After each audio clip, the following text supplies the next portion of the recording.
Well, here we are. After all of this time, I think we're finally to the point where we're ready to convert our color example over to start using databases instead of the flat file that we've been with up until this point. What I have right here is my color class that we worked on some time ago, and if we did a good job with it, this should actually be the only file that we need to modify in order to make this change. When we took all of the functionality dealing with storing colors out of each individual page and moved them here into the color class, part of the reason for that was that it should at this point now make it easier for us to be able to change the way that colors are actually stored. You might remember when we worked on our color class previously, we went through and we made sure that any code that had to do with how colors are actually saved or retrieved from disk was all here in the color class. So as a result, all of the code that we need to change to switch over to using a database instead of a flat file should all be right here. What I've done is I've made myself a new copy of my color project. If I actually pull it up in the browser right now, you can see at the moment that I just end up getting a bunch of warnings. The warnings are basically all coming from line 17 in my color class, where it's telling me it failed to open a stream to my file. The reason it's failing to open a stream from my file on line 17 here is because when I did make a copy of my project, the one thing I did not bring over was the actual colors file itself, the actual text file where we've been storing all of our color data. So what we want to do now is basically go through our color file and start switching over everything so that the data will instead be retrieved from and saved to a database instead of from that flat file that we've been using up until this point. Before we can do that though, we first need to actually get our database set up. So let me jump over here to my Workbench tool. I've already connected to my server running on localhost. I of course already have my PHP database set up from some of our previous examples.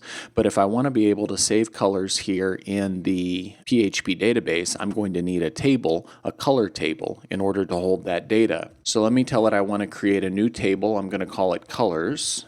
In this new table, I'm going to want each one of the colors to have an ID, which will be an integer, cannot be null, and I'm going to ask the database to auto-increment it for me. I'm going to say that every color is going to have a name. I'm going to say that name can be up to 50 characters long and cannot be blank. I'm going to say that every color is going to have a red value.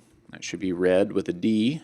The red value, I'm going to say I want it to be exactly 2 characters in size and cannot be null. And then I want to do the same basic thing for the green and the blue values as well. So a field called green value that can be exactly 2 characters, and a blue value that can be exactly 2 characters.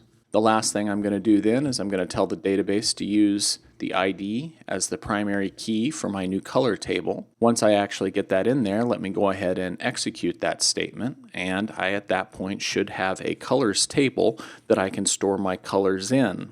Might not be a bad idea at this point to, like we did previously, put a little bit of data into that table just so that when we start off working on our index page, there'll actually be something there for us to be able to see. So let me go ahead and wipe out that SQL statement I just wrote for creating the table, and in its place let me say insert into that colors table. What I'm going to want to insert into it is I'm going to want to insert in a name, a red value, a green value, and a blue value. I'm not going to insert an ID. The database should take care of that for me. And then the actual values that I want to put in. Let me put in a color, one of the colors we've used previously. Let me put in Billy's Chinos. I'll put that in as the name. For the red value, I'll put in DD. For the green value, I'll put in E0. And for the blue value, I'll put in CF. Need some quotes around that one. If I execute it, that looks like it inserted into the table okay. Let me also then go ahead and create a new color. I'll call it rattlesnake. For the red value for this one, let's do C6. For the green value, I'll do BE. And for the, that was the green value. For the blue value then, let's do 9A. I'll execute that one. Finally then, let me put in just one more color. Let's put in good old Tempe Gold, which is AD 8B32. I'll execute that one, and that should be it. I could go ahead and double check that I have some data in my table by saying select all from colors.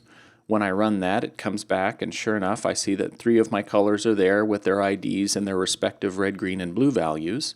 So I think we're in business. At that point, we should have a table set up so that we can start converting our color class over to use it. So back over in the color class itself, let's just take a look through the class and figure out what it is that we're going to need to change here. For starters, the file name that we have up here at the top, well, that's a goner. Not going to need that anymore. The colors array that we actually had here as a private static variable, I was basically using that previously to store the colors in whenever they were loaded, so whenever we had a situation where the colors were needed more than once, we wouldn't have to read from the file more than once. So it was sort of a workaround for the inefficiencies of working with a flat file. Shouldn't need that anymore either, so let me go ahead and wipe that out. Down in the all function then, what we were doing there was we were saying if the colors aren't already loaded, load them. So this is where we were actually reading in the colors from the file. We were then going through all of the data we read from the file, converting it into color objects, putting those into an array, and then finally returning that array. Here we're definitely going to need to make some changes. Instead of reading the data from the file, we're of course going to need to issue a query where we'll instead get the data from the database, but we will still want to take that data from the database and put it into the format of color objects. Remember, the color objects are supposed to be sort of the canonical form of colors that the rest of my application works with. So what the all function and all the other functions in this class's job is to hide away the fact that we're working with a database and simply always take and return color objects themselves. So definitely some things here will change, like we won't be pulling the data from the file anymore, but some things won't change in that we'll want to take the data we get from the database, we'll still want to turn it into an array of color objects, which will then be returned. So that all function is going to need a little bit of work. The next function I have in my color class then is the find function. It will also need a little bit of work. What it was doing was loading all of the colors and then returning the appropriate color from the array. I think we'll be able to switch over that find function to simply issue a query and pull out just the one color we actually need from the database. So we'll work on that. The save all function is probably going to be able to go away entirely. The reason we put in the save all function is that when we were working with the flat file, it was simply easier. It's really what it came down to, is that it was simply easier for us to work with all of the colors as a group, as a batch. Now that we'll be working with a database, we won't need to necessarily pull every color out of the database and put every color back into the database every time an operation takes place. So I imagine we'll be able to just get rid of this save all function altogether. As a matter of fact, since I'm here, let me just go ahead and wipe it out right now. There we go. Continuing on in my color class, we've got the attributes array, which is where all of the different values that make up a color are stored. We have the errors array for the errors that may occur when we're validating a color. We have the constructor for creating new colors. We have our set and our get functions. Notice that none of these actually use the data store at all. None of them use the actual flat file itself. None of them will also need to use the database. Essentially, all of the functions right through here will be able to stay exactly the same as they are right now, or at least they should be able to, at least be pretty close, I imagine. The validate function is going to be the same sort of way. I don't see any reason that or the valid function will need to change. But we then get to our save function. What our save function was doing previously was it was pulling up all of the colors from the file using the old conceptual version of our all function. It then validated that data. What we're going to need to do now instead is whenever we save, we're going to need to just take the data that we already have, validate it, and then if the data is valid, inside this if statement, we'll want to go through, put together an SQL query that actually puts that color into our database for us. So definitely a few changes that are going to happen here. Same idea with our update function. Our update function again was loading all of the colors, validating it, and then saving all of the colors. What we're going to want to do here is we're going to simply want to take whatever our new color is, validate it, and then we'll do an update query to change that record as it stands in the database. And our destroy function, which was pulling up all of the records and removing the one that we don't want and saving everything else. Instead, our destroy function is going to need to create a query that will actually wipe that one particular record out of the database. Our code and our toString functions we have down here at the bottom, I don't immediately see any reason that those need to change at all. So really what we're left with here in our color class is we need to update our update function, our save function, And up towards the top, we'll need to work on our all and our find functions. So really, in a way, just sort of 4 different functions there that need a little bit of work in order to convert things over to using a database instead of a flat file. So let's go ahead and jump into this. Let's begin here with our all function. Here with the all function, the way the function stood previously, it was beginning by checking to see if we had already loaded all of our colors. I'm not going to worry about that anymore, so let me go ahead and just wipe out this outer if statement that I currently have in there. So I'm left with just this little bit of code. This little bit of code was reading in the lines from our file and then converting those lines into objects. Well, I don't want to read in lines from my file anymore this way, so let me go ahead and get rid of this, and what I'm going to want to do instead is I'm going to want to pull those lines in from the database. I should be able to do that by going to some database connection that I have and running a query function. The actual query that I'm going to want to execute is probably going to need to look something like select all from colors. Now, before we can move on, we need to figure out what is this database object and where did it come from. Well, I could go ahead and connect to my database here, as we've done previously inside the all function, but if you think about it, we figured out that there are going to be about 4 different functions that are going to need to access the database directly. All, find, save, update, and destroy. Actually, I guess there were 5 of them. So I'm wondering if maybe it might be a good idea if right here off the bat we went ahead and took care of basically setting up an easy way to connect to the database so that we don't have to repeat that database connection code in all 5 of those functions. Here's what I'm thinking I might want to do. I'm thinking maybe I'm going to create a private function. I'll make it a private static function. I'm going to call it initDB, initialize database. And what I want to do in this particular function is I want to have it be responsible for connecting to the database for me. Now, I need to have it decide whether a connection is even needed. I don't necessarily want it to reconnect if I'm already connected. Only have one open connection per page request, essentially, if I can help it. So to help work that part in, I think maybe what I'll do is to go along with that function, I'm also going to create a static variable. I'm going to call it db, and I'm going to start it off initialized to null. What my idea is then is that inside my initDB function, I can start by saying if this class's db variable is equal to null, then that would mean that we actually need to connect. So if null is the value of my database connection, it means I'm not connected, and this function can then create the connection for me. If I am already connected, then the value of that database variable will not be null, in which case this function really won't do anything at all. So I can just call this function whenever I want to assure that I am connected to the database. For the actual code to connect itself, well, that's not much different than what we've done before. Something along these lines, I think, should do the trick. I'll say into that database variable, put our new PDO object, again connecting to a MySQL database on localhost, using the database and connection information that I've come up with before.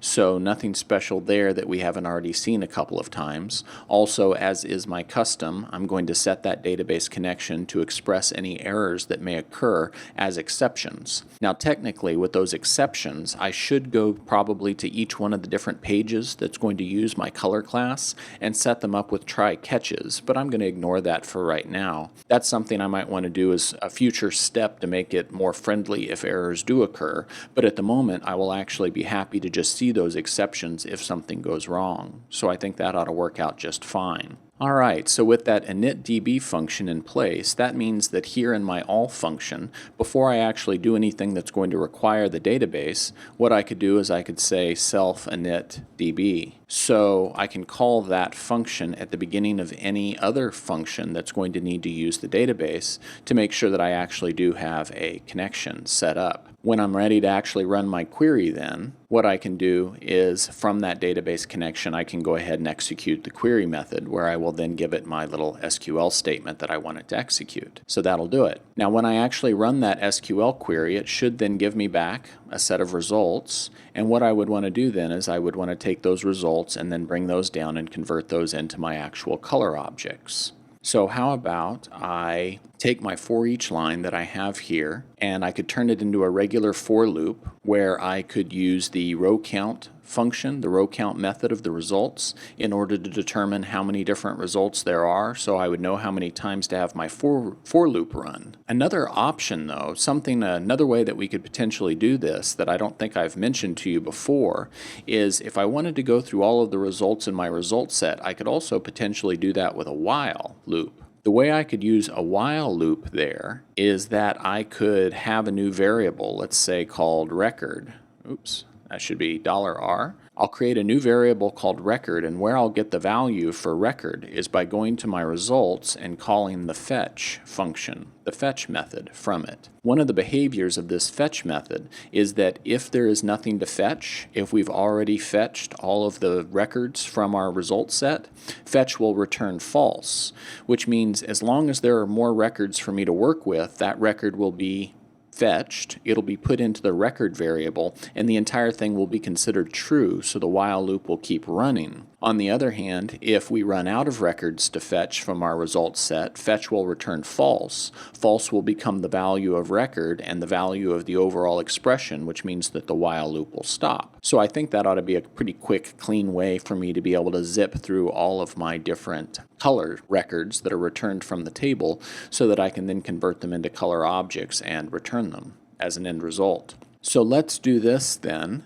The line here where I'm exploding each one of the lines read from my file, that can go away. We don't need that anymore since we're not reading from the file. Here where I'm actually creating a new color object, this is calling the constructor here in my color class, and what we were doing before was we were taking each one of the individual fields that we'd read from our file and we're converting them into an associative array. Well, luck's with us here because what fetch actually returns to us is an associative array. So record that I have right here is exactly in the format, or should exactly be in the format that I need to be able to pass here to my color constructor.